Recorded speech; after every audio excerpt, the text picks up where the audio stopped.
Jaya Radha Madhava Kunja Bihari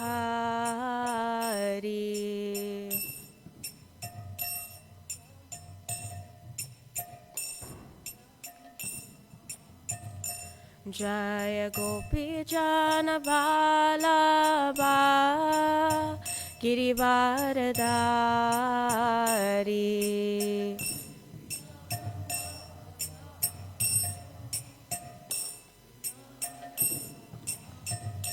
Jaya Gopi Jana Vallabha Girivaradari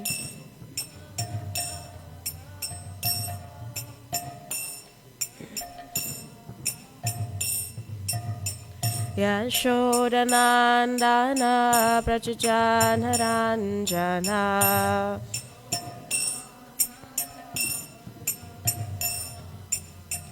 Yashodanandana Prachujanharanjana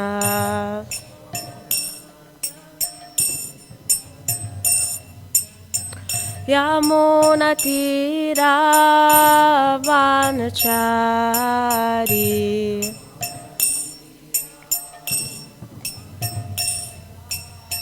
Yamunatira Vanachari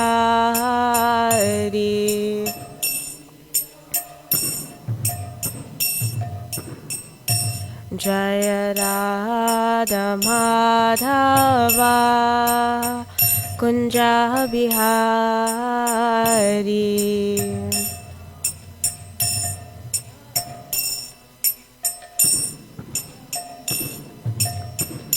Jaya Radha Madhava Kunja Bihari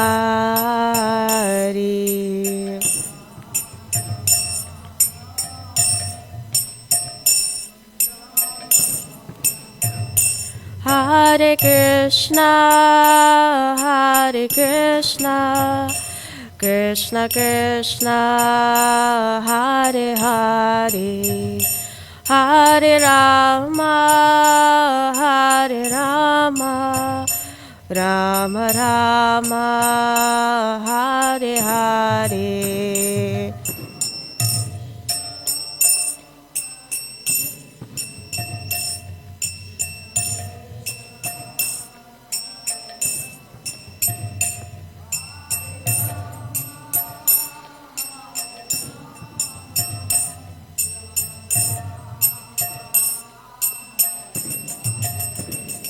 Hare Krishna, Hare Krishna, Krishna Krishna, Hare Hare, Hare Rama, Hare Rama, Rama Rama, Hare Hare.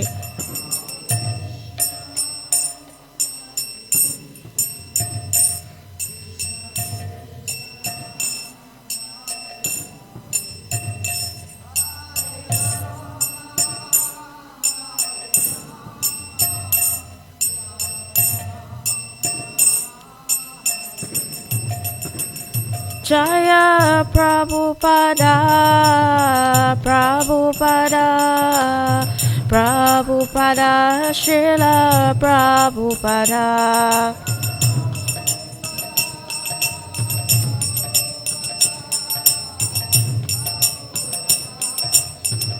Jaya Jaya Prabhupada, Prabhupada, Prabhupada, Jaya Jaya Prabhupada.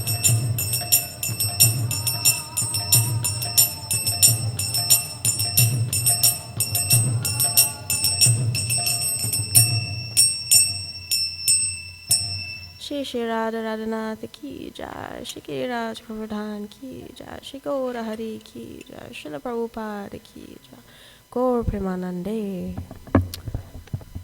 Om Namo Bhagavate Vasudevaya. Om Namo Bhagavate Vasudevaya. Om Om Namo Bhagavate Vasudevaya. Narayanam Namaskritya Naranchaivam Narottamam Devim Saraswatim Vyasam Tato Jayamudirayat. Srinvata Swagata Krishna Punya Shravana Kirtanaya Ridyantasto Hi Abhadrani Vidunoti Suritsatam Nashtaprayeshu Abhadreshu Nityam Bhagavata Sevaya Bhagavati Uttama Shlokir Bhaktir Bhavati Naishtaki. Hare Krishna. Reading from Srimad Bhagavatam, 4th Canto, Chapter 23. Maharaj Prithu's Going Back Home, Text 30. Itam bhutanu bhavaso Prithu sa bhagavatama Kirtitam tasya charitam Uddhama charitasya te Itam bhutanu bhavaso Prithusa bhagavatama Kirtitam tasya charitam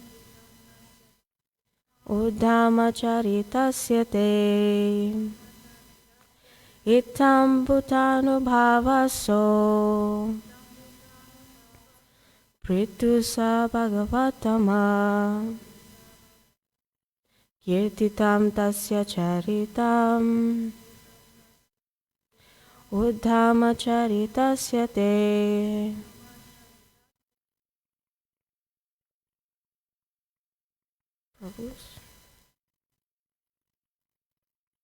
Itam bhutanu bhavaso Prithusa bhagavatama Kirtitam tasya charitam Uddhama charitasya te. Itam bhutanu bhavaso Prithusa bhagavatama Kirtitam tasya charitam Uddhama charitasya te. Itam bhuta. Thus, Anubhavaha, very great, powerful. So that Prithu, King Prithu, Saha, he, Bhagavatamaha, the best among the lords. Kirtitam, described. Tasya, his. Charitam, character. Uddhama, very great. Charitasya, one who possesses such qualities. Te, to you. Translation. Maitreya continued, the greatest of all devotees, Maharaj Prithu, was very powerful, and his character was liberal, magnificent, and magnanimous. Thus I have described him to you as far as possible. In this verse, purport by His Divine Grace, A.C. Bhaktivedanta Swami Srila Prabhupada Ki. In this verse, the word Bhagavatamaha is very significant, for the word Bhagavat is used especially to refer to the Supreme Personality of Godhead, as the word Bhagavan, the Supreme Personality of Godhead, is derived from the word Bhagavat. Sometimes, however, we see that the word Bhagavan is used for great personalities like Lord Brahma, Lord Shiva, and Narada Muni. This is the case with Prithu Maharaj, who is described here as the best of the Bhagavans, or the best of the lords. A person can be so addressed only if he is a great personality who exhibits extraordinary and uncommon features, or who attains the greatest goal after his disappearance, or who knows the difference between knowledge and ignorance. In other words, the word Bhagavan should not be used for ordinary persons. Om Jnana Timirandasya Jnananjana Shalakaya Chakshur Unmilitam Mena Tasmai Shri Gurave Namaha.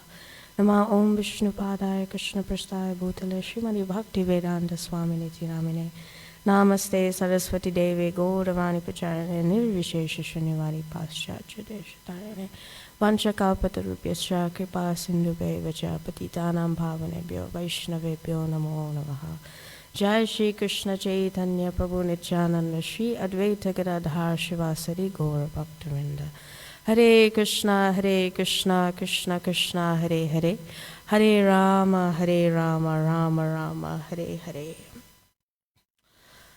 Maitreya continued, the greatest of all devotees, Maharaj Prithu, was very powerful, and his character was liberal, magnificent, and magnanimous.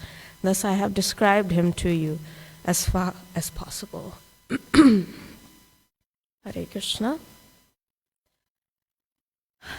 Before speaking, I ask the blessings of all the devotees that I may speak something this morning which is very pleasing to the ears and hearts of all the devotees, as well as in line with what Srila Prabhupada has presented to us.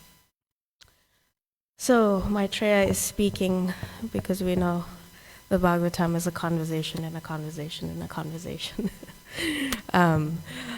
It is Parikshit and Shukadev who is being reiterated by Sutta Goswami, and now we're hearing the conversations between Maitreya and Vidura. So Maitreya has finally concluded the pastimes of Prithu Maharaj, and he's saying now, thus I have described him to you as far as possible, meaning there's nothing more that I could possibly say about the glories of Maharaj Prithu. There's a few more verses in this chapter just to conclude, and that just describes the benefit for us for hearing about the pastimes of the great Vaishnavas and how that is so beneficial. But yes, we've come to the conclusion of Maharaj Prithu's pastimes, and this chapter that we've been going through the last month or so. Maharaj Prithu's going back home. So we've covered from the beginning Maharaj Prithu's great determination and his regulation in his devotional practice. We went through his, if you could say, his quote unquote death, his yogic disappearance. We went through a description of the renunciation that he had developed. And then we had just heard about Queen Archie and her glorious disappearance as well, and her destination. And basically this chapter has been highlighting how a person's character matures through their practice of devotion.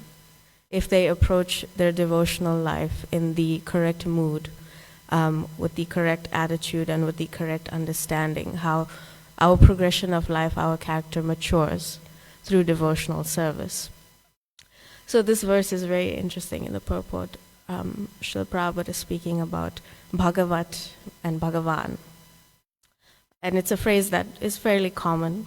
If you read the Bhagavad Gita, Sri Bhagavan Uvacha, it's something we hear often. When I read the purport, it reminded me Prabhupada would say that there are two Bhagavats, the book Bhagavat and the person Bhagavat. And Prabhupada asked his disciples, which one is better? The person, yes. Why is the person Bhagavat better? Well, yes, but Prabhupada said the person Bhagavat is better because they can twist your ears. The book is not going to do that, right? But yes, there are two Bhagavats, the book and the person. The book is very important. Of course, we're reading the book Bhagavat every morning, Bhagavatam. But yeah, the Vedic scriptures, the Bhagavat. The book is important because it describes the qualities, the pastimes of Krishna. And anything which describes the Supreme Personality of Godhead is as powerful as the Supreme Personality of Godhead. That is why we say the name of Krishna is non-different from Krishna himself. There's so much power just in Krishna's name. If Krishna's name was not equal to him, why would we chant?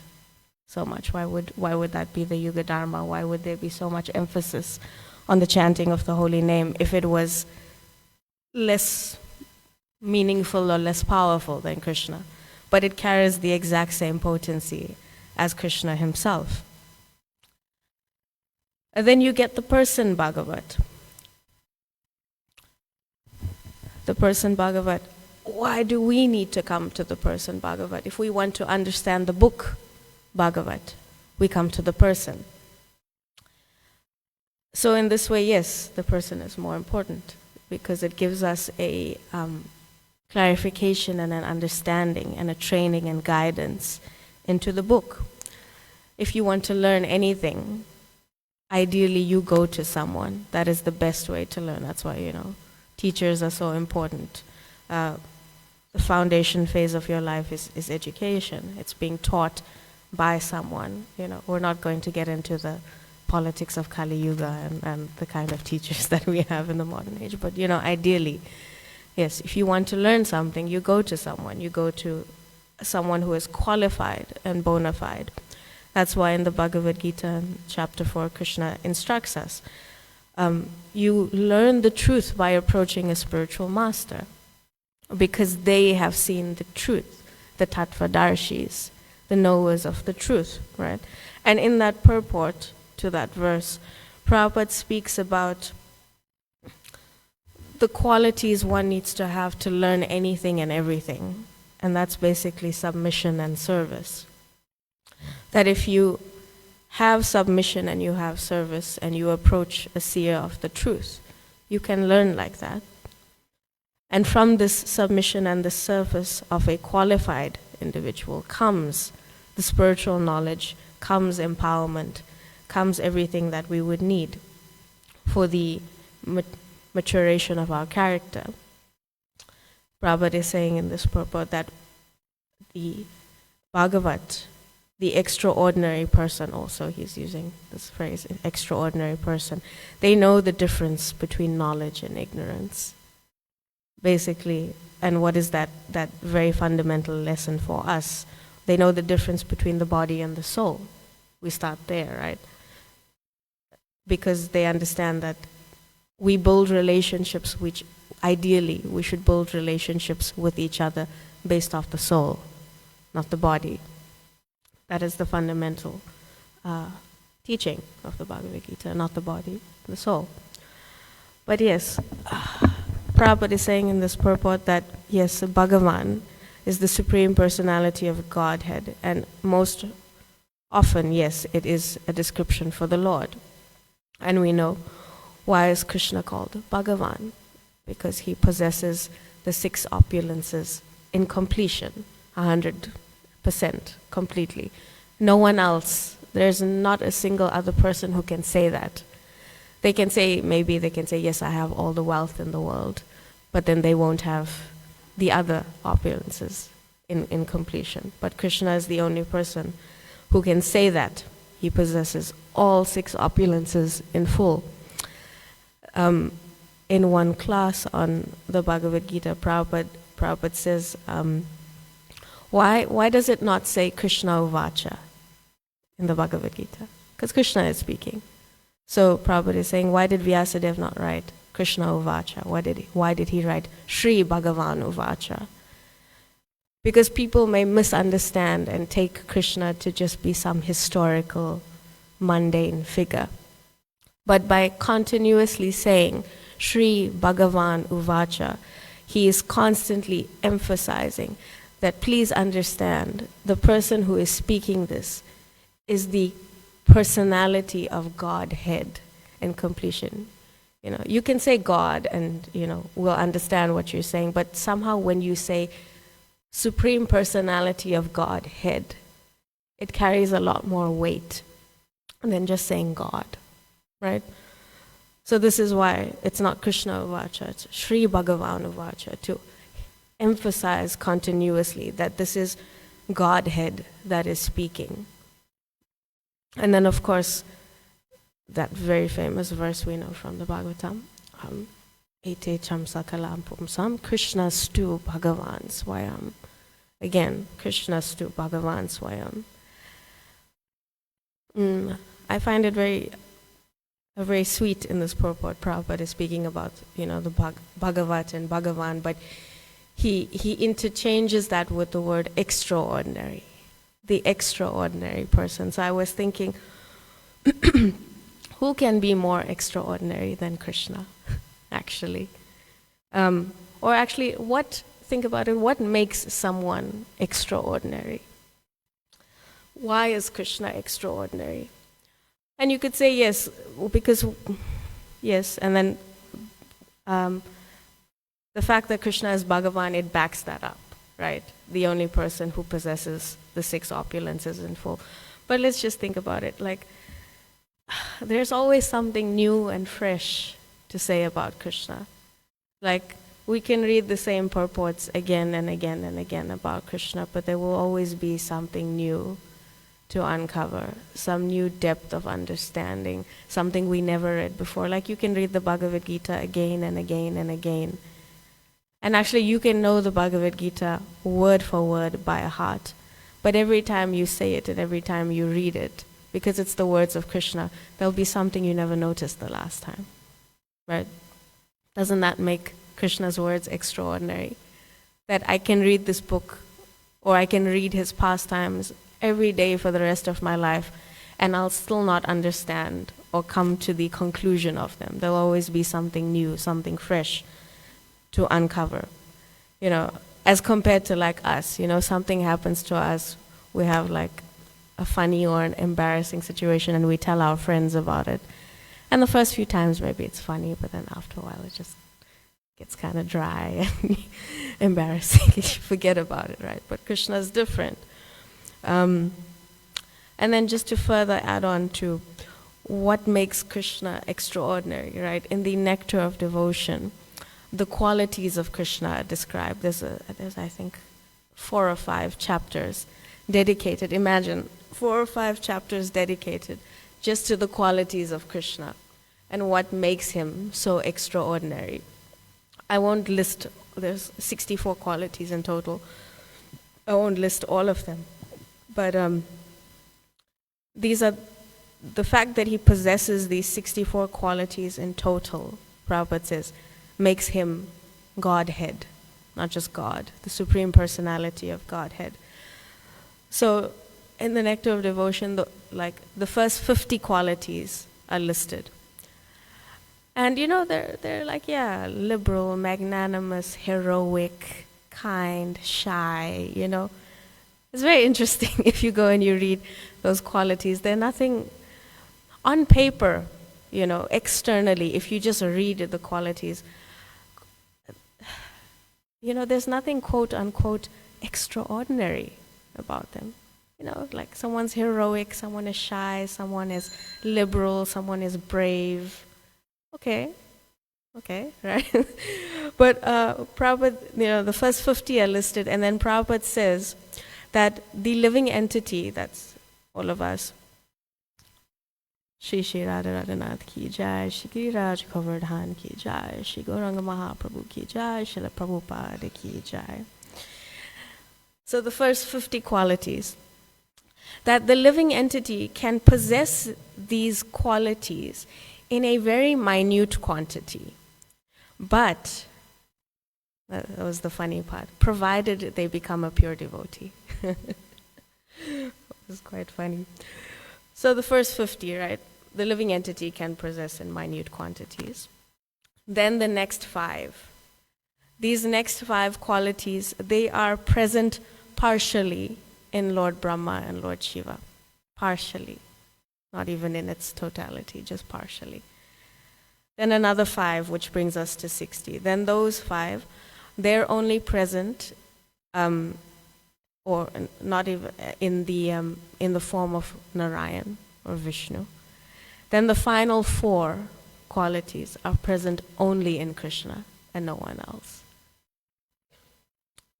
Imagine possessing these qualities in its totality, and everyone else just has like this minute little bit. It's quite interesting.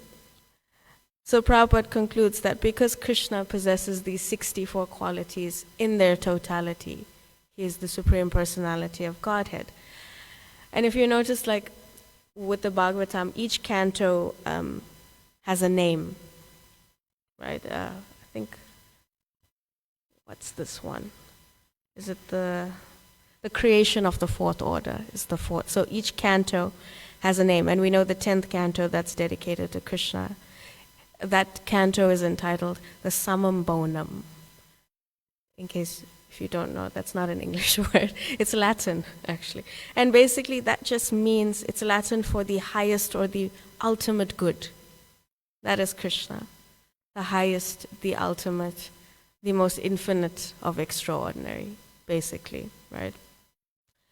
And just to round up on this point of Bhagavan, Srila Jiva Goswami gives a sort of a beautiful definition or an understanding of the word Bhagavan.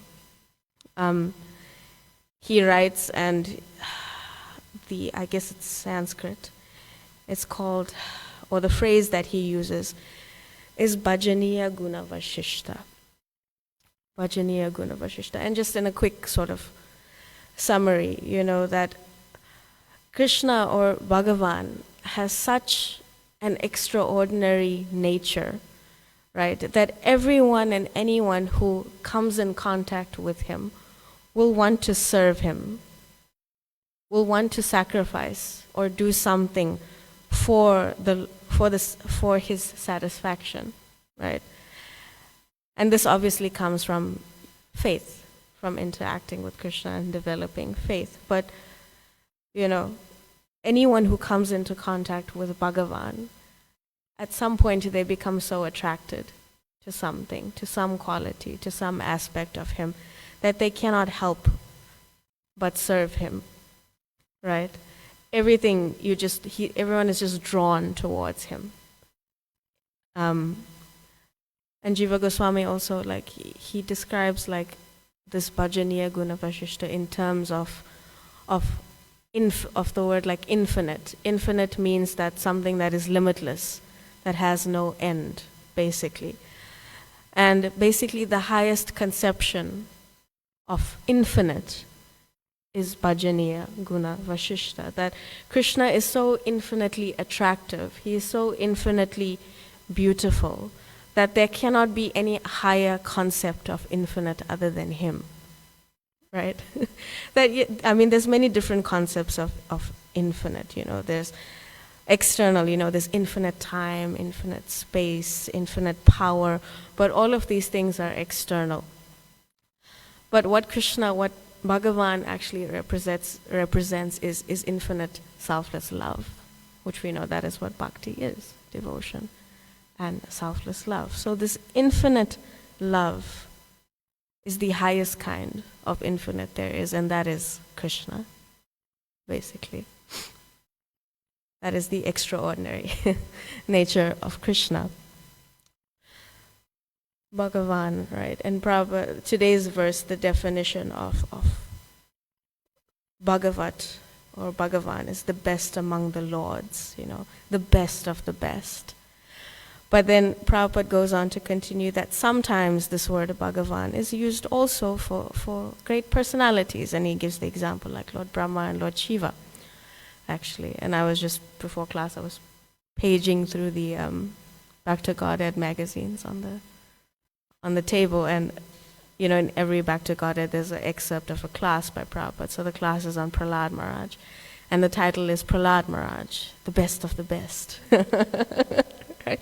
So yes, in his own way, he's also a Bhagavan, the best of the best. A little smaller Bhagavan, Bhagavan nonetheless, right? So sometimes, yes, special, certain empowered living entities can also be addressed as Bhagavan.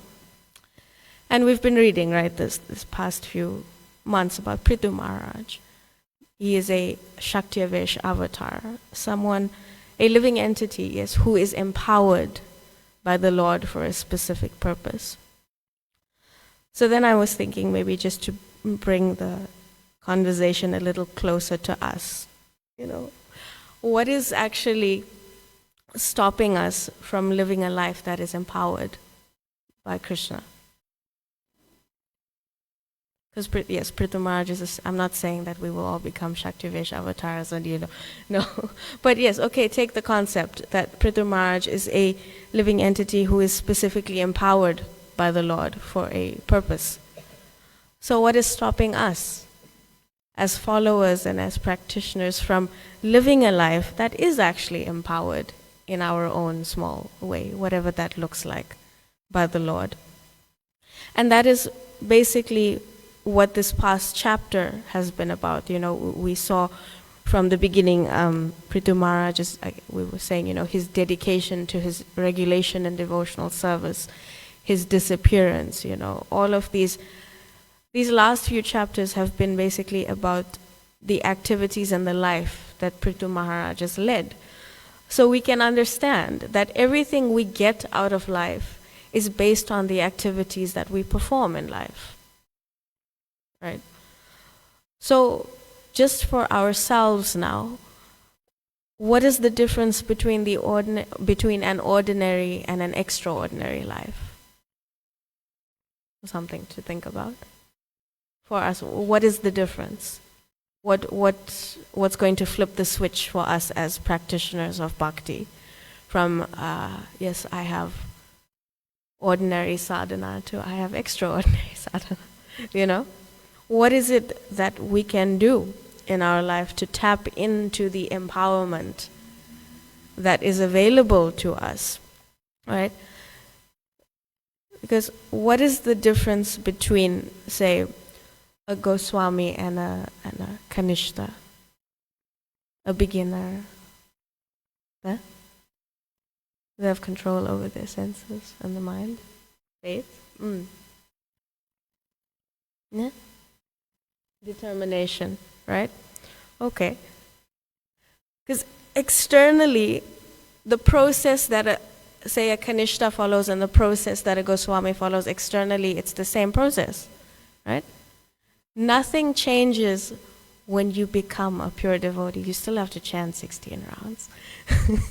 You still have to wake up every day. You still have to read the Shastra. You still have to serve the Lord. You still have to serve the Vaishnavas. It's not that when you become a pure devotee, you unlock, like a video game, the secret level of devotional life. It's the same thing, right? So that difference, actually, yes, all the things you were saying, the determination, the faith, the control, those are the internal things, right? And that's the difference between a neophyte and someone more experienced, the difference between an ordinary life and an extraordinary life, the difference between us and the empowered practitioner of bhakti. It's the degree to which we action the Bhagavatam in our life, the book Bhagavatam. It's the degree to which we follow the person Bhagavats and surrender and take instruction from them, right? And yes, we have a very short lifespan in this age. But just because we have a very short lifespan and we've got so much against us engaging in the material world, it doesn't mean that progress is impossible. Just because the time is short, it doesn't mean that nothing can be done. And that is why Krishna is so extraordinary as well. He doesn't just say, it's me and it's only me. He says it's me and my devotees. It's me and my associates, right? He's giving us some options, It's not just me, myself, and I, It's so many Bhagavats that follow him. So even if we at least follow one of them, we'll make some progress, right? Just as Krishna has his qualities, the Vaishnavas also have their qualities. Krishna has his 64 qualities, the Vaishnava has, those main 26 qualities of the Vaishnava. And again, like we were saying, if you read Krishna's qualities, just on paper, they're very quote unquote ordinary, right? And even if you read the qualities of a Vaishnava on paper, there's nothing far out about them. Kindness, compassion, peacefulness, grave, cleanliness, what poetic, poetic, expert, on paper. There's nothing seemingly extraordinary about them, seemingly normal things. But maybe that's the thing, that we can become extraordinary personalities in how we handle the ordinary, right? Because Prabhupada says that, what was it, a reporter who asked Prabhupada, how would I recognize one of your followers? And Prabhupada just said that they would be a perfect gentleman, right? What's so extraordinary about a perfect gentleman? They're just a very considerate, conscientious person. But considerate and conscientious of who is the question, not of themselves. And that's the thing, a Vaishnava is always conscientious of Krishna. Everything. Krishna is the guiding force behind everything, and that's what makes a Vaishnava extraordinary, right? The Vaishnavas live their life not for themselves, for Krishna. And then this verse today, it just mentions a few points about Maharaj Prithu's character.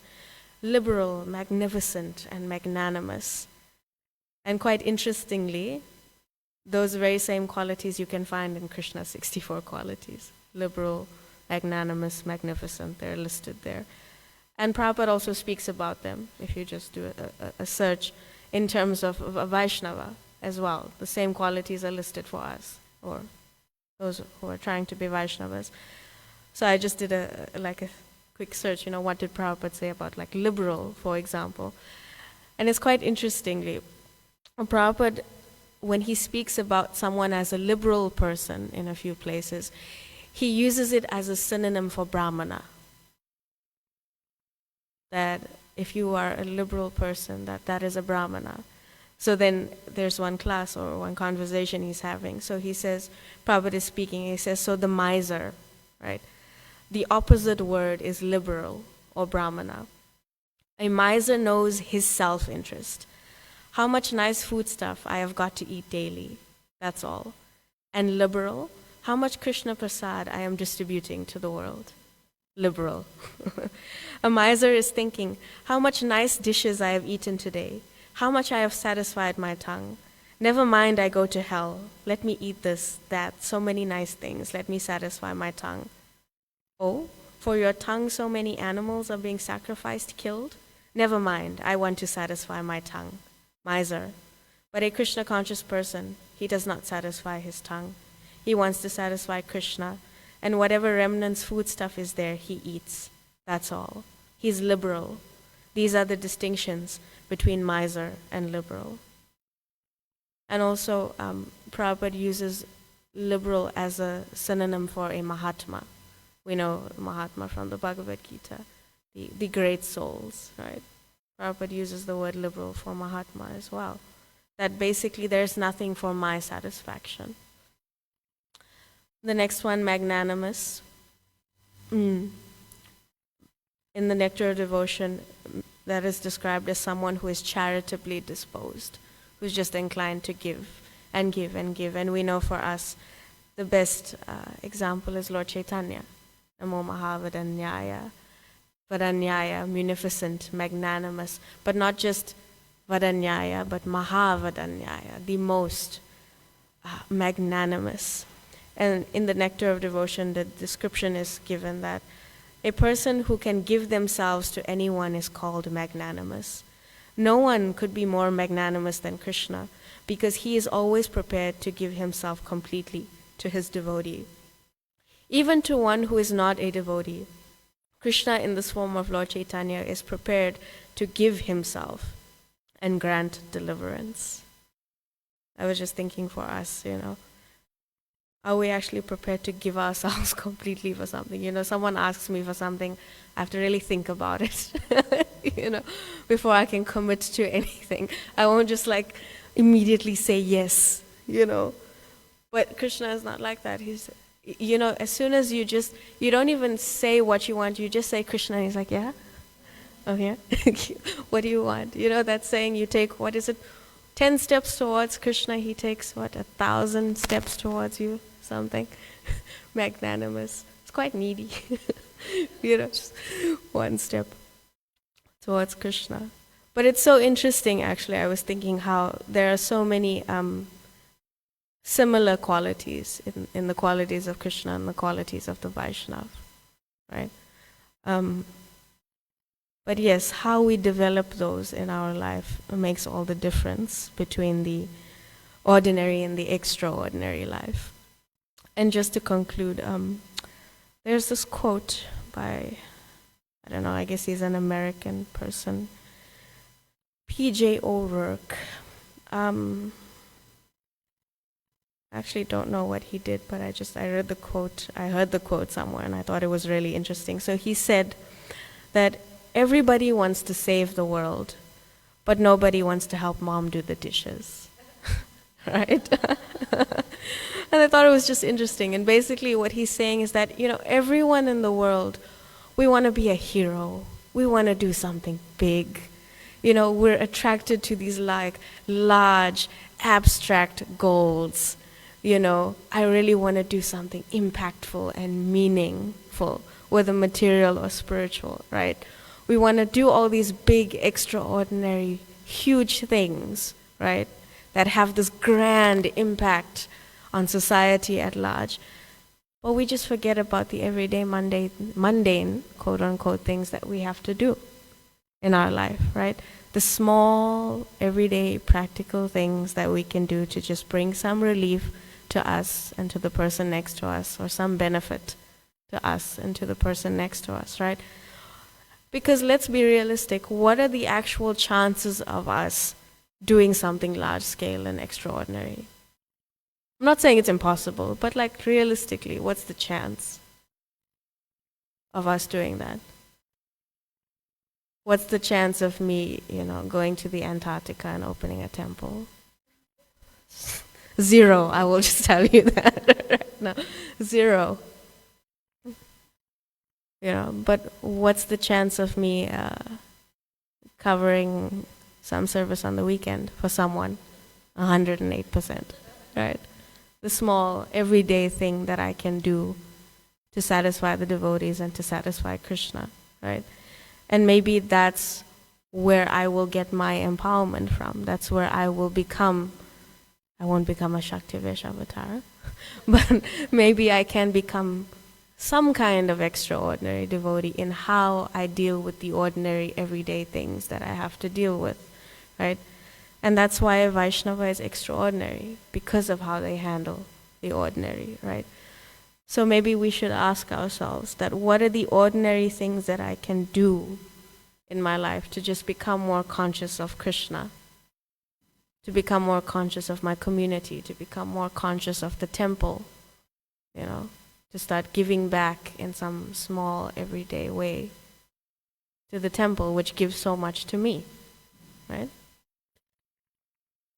I will stop there. Any corrections, clarifications, additions, subtractions, divisions, multiplications? Rukmini, please wait for the microphone.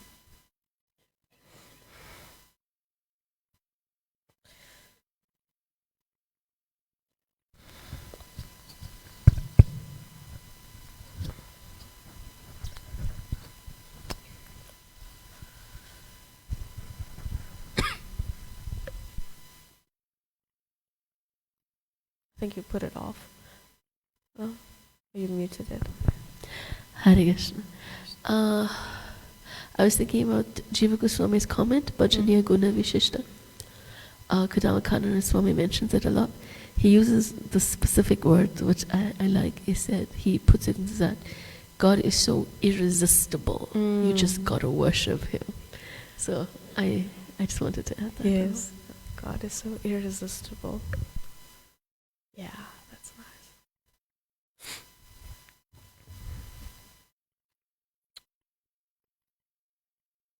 Anyone else?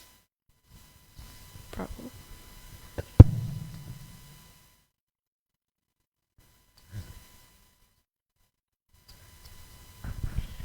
Okay, thanks so much for the wonderful class. So, there's a question that so many times people ask me and I fail to answer.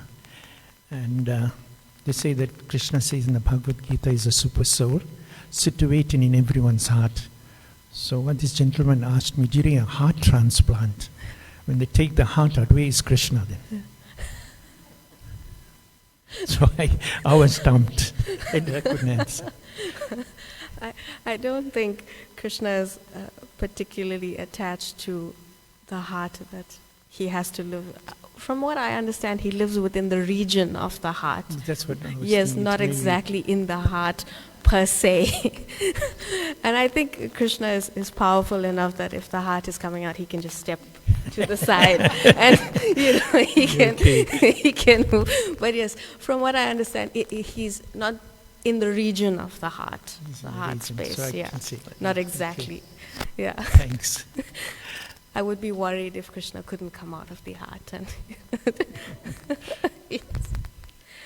Yeah, So how can I answer that? I can tell him in the region of the heart? the region of the heart. Yeah, not exactly in the heart, but in that area, area. in the chest heart So region. once, like, assuming my heart is taken out, Mm. another heart is put, so Krishna gets in the region again.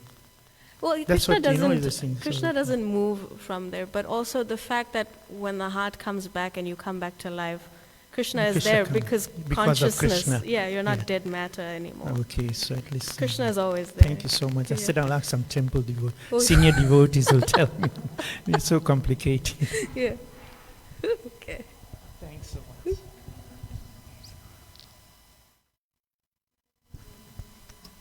Yeah.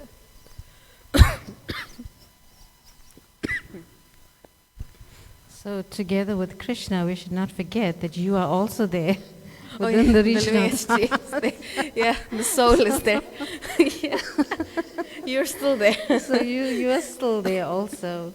So it's just a mechanical thing. The heart is, has to be The replaced. organ. Yeah. Yeah, it's just an organ, It's mechanical. So it's you are the soul and the super soul. So you are the soul, and then the super soul is Krishna. So both of you may be still there in the region of the heart, but when the organ is replaced, then that it doesn't affect the soul and the super soul. But in some cases we see that people leave their bodies. Maybe that heart is not suitable for the person, and then they may just leave the body. Like that, and Krishna also leaves. Yeah. Yeah. Hare Krishna. Yeah. The soul is still there. Yeah. Seems to be about 2 minutes left, Hare Krishna. Nice. So I got about 5 days to truly know 100% that Krishna is God. So much of I time don't- you need? You really need 5 days? I don't know if I can do anything to realize that 100%. I am thinking that it is up to Krishna and his independence. And I'm not sure if I can reach that level of sincerity that's required for such a revelation. So, you have any insights or strategies on how I can... How to become a pure devotee in 5 days? What you're asking me? Well, I mean, it took that's what Maharaj- it means? It took Maharaj Parikshit 7 days, so I think you should have started 2 days ago. To know that Krishna is God 100%, just like I know I have 2 hands, to beyond belief,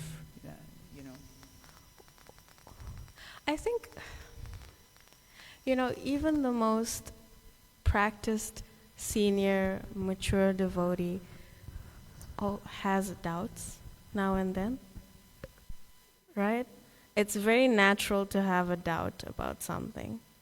Even many years down the line, you could be a devotee for like 80, 90, 100 years, and something will happen. And you'll think, is that really true? And I think the point of us living is to allow Krishna the chance every day to reveal to us that he is the Supreme Personality of Godhead. And the thing is, you want Krishna to, you want to know in 5 days if Krishna is the Supreme Personality of Godhead. But the point of him being the Supreme Personality of Godhead is that he is infinite. So every day is going to be a new unfolding, a new understanding, a new reason for you. You're not going to know in 5 days completely because there's always going to be something more to uncover. And I think it's okay for us to live our lives as seekers, constantly learning, constantly experiencing, constantly asking questions. Like, okay, whatever you know about Krishna now, at this moment, is that enough for you in this moment? I don't even know if I know that I know, but I am attracted to Krishna, or else I wouldn't be here, Isaiah, I suppose. Get out of your head, right? How do you know that I know that I don't know? The point is, at some point, you have to let go and just let Krishna, right? There's a saying, you let go and you let Govinda. I don't know what's going to happen to you in the next 5 days. Temple. I'm not that on record. Okay. It's okay, the super soul and the soul heard you, so it's fine.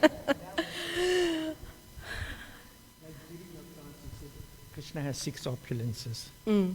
And nobody in this world has got the 6 opulence. So in that way we can understand that Krishna is a Supreme Personality because he possesses all the 6 opulence. It's a way to think. Yeah. Yeah, Rukmini.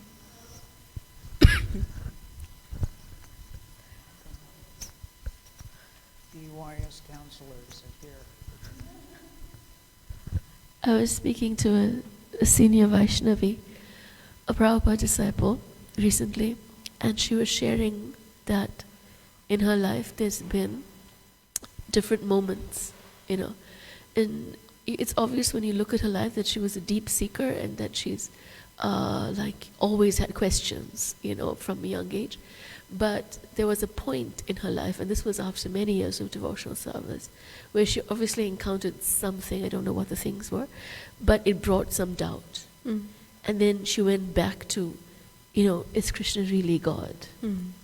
And but she decided that because, he could still be God, it's important that you just keep chanting and doing everything as she was doing as a devotee, just in case, but she had this thought, and then she went deep into the scriptures of all different religions and studied it and tried to understand it and tried to see where it would take her.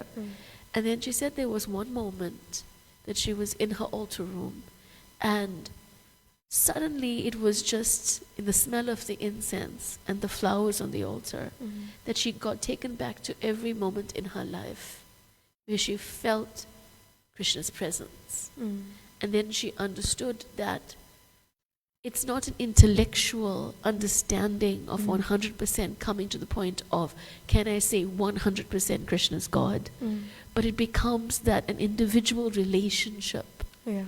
That if I want Krishna to show me that he's God, I got to ask him, and then I got to be open to see how he is responding to me.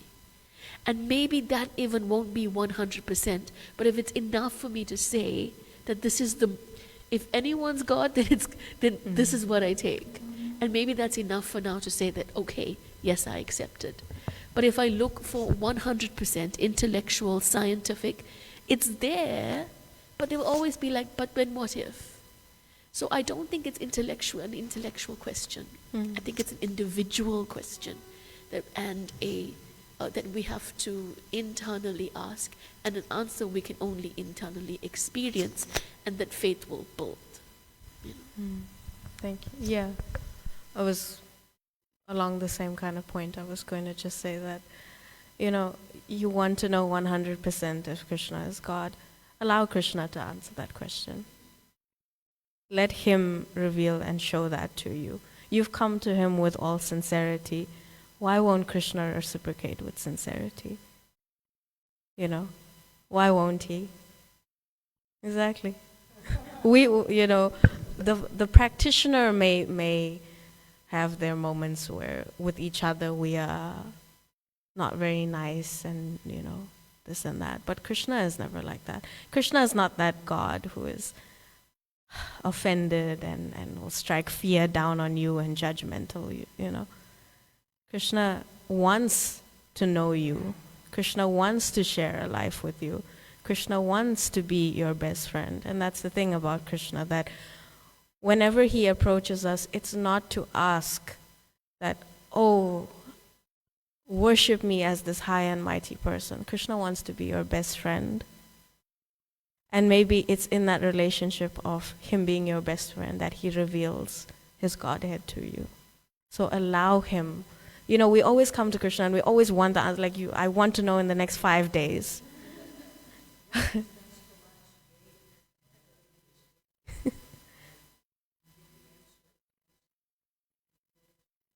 Let Krishna give the answer. Allow Krishna the time and space in your life to do what he needs to do. I just wanted to also add, also the goal of devotional service is, developing taste for the holy name, serving Vaishnavas, and developing compassion for living entities. And we see you all the time. You have such taste. I was saying, I've never seen someone so, you go anywhere and everywhere where there's going to be kirtan. No matter what, you have to go through to get there, you get there. And that's greediness for kirtan. And that's what we want to develop, this greed for chanting.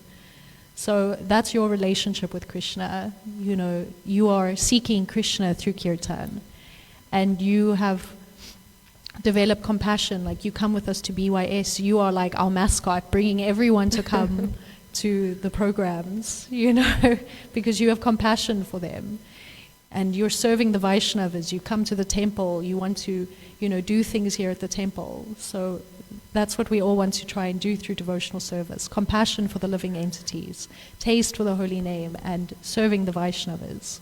So that's your answer for... I think you know a lot more than you let on. I say, but I think we'll stop there. Kantaraj Srimad Bhagavatam ki jai, Srila Prabhupada ki jai, Gaura Premanande.